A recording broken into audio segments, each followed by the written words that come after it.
Fire signs, hello. Ito yung gabay ninyo. December 27 hanggang 31. Or kung kailan nyo po ito makita. Kung gusto nyo po yung ating mga readings, don't forget to subscribe sa aking YouTube channel and palike and follow na rin po yung aking Facebook, Instagram, and TikTok.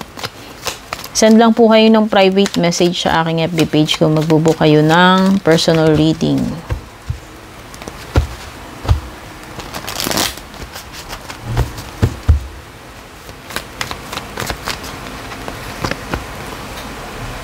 So, this is for December 21, this is for December 27 hanggang 31 or kung kailan nyo po makita.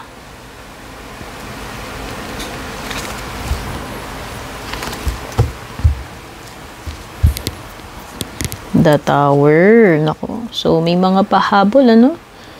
May realization. Merong mga bagay na hindi mo ina-expect na mangyayari. Fire signs, Aries, Leo, Sagittarius, itong December 21 hanggang 31. And most likely, hindi ka basta-basta makaka-get over dito. Hindi ka makaka-get over dito sa mangyayari sa iyo, no? The Tower and the Two of Swords.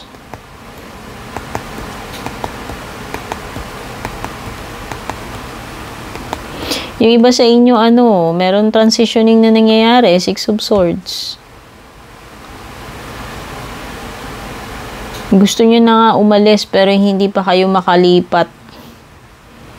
Whether literal na lilipat kayo ng lugar, bahay, o trabaho, o relationship, o kung ano. Basta meron ditong bagay na gusto mo nang makalipat dun sa next level, next stage, next place. Pero hindi mo pa magawa. Kasi meron conflict or indecision or hesitation with the Two of Swords. So, nakikita ko, this is just temporary. Kasi you have the Six of Wands. No? Kung gugustuhin mo talaga, makaka-move forward ka naman dito. Pero siguro, dala nga nung nabigla ka, no? Pwede kasing, di ba sabi ko nga, merong sudden or unexpected or shocking na mangyayari. Siguro yun yung reason. Kaya siguro parang mahihirapan ka kasi pwedeng in-shock ka pa or pinaprocess mo pa lang yung nangyari, no? Yun nga kasi nga panggulat, no? Hindi mo siya inaakala na mangyayari siya, pero yun yung mangyayari. So that is why may conflict or indecision or hesitation or unpreparedness. So yun, this is a process na sa tingin ko kahit gustuhin mo, may merong tamang timing na maka-move forward ka na talaga doon. So, okay?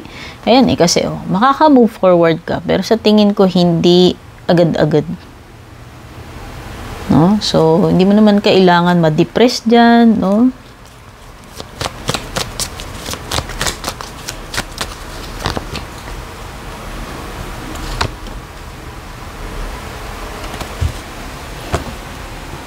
Pata ibang deck ha, pandagdag.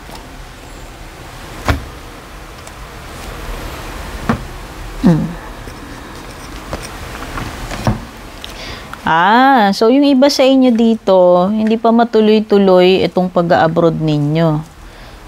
Yung iba lamang ha, wag nang magre-react yung mga hindi tumutugma sa inyo. So yung iba dito pag-abroad yung pinag-uusapan.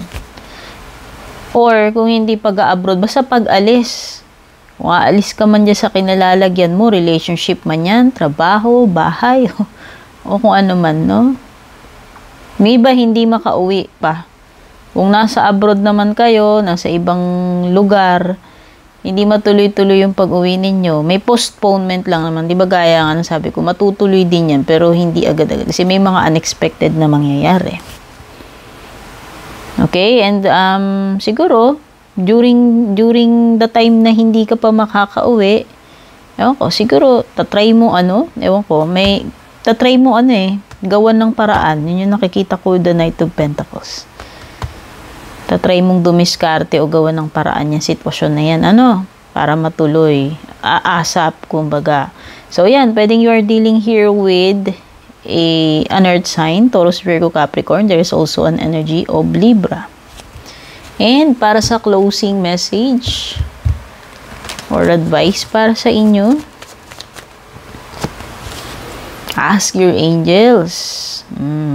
Mas mabuti na dyan na lang kayo magtanong kaysa sa mga kung sino-sinong tao o marites na mamaya pinagtatanungan mo tapos hindi naman maganda yung intention ng isasagot sa iyo or hindi para mapabuti ka. So, mas mabuti pa magdasal na lang kayo kay God, manghingi kayo ng guidance din sa mga angels ninyo.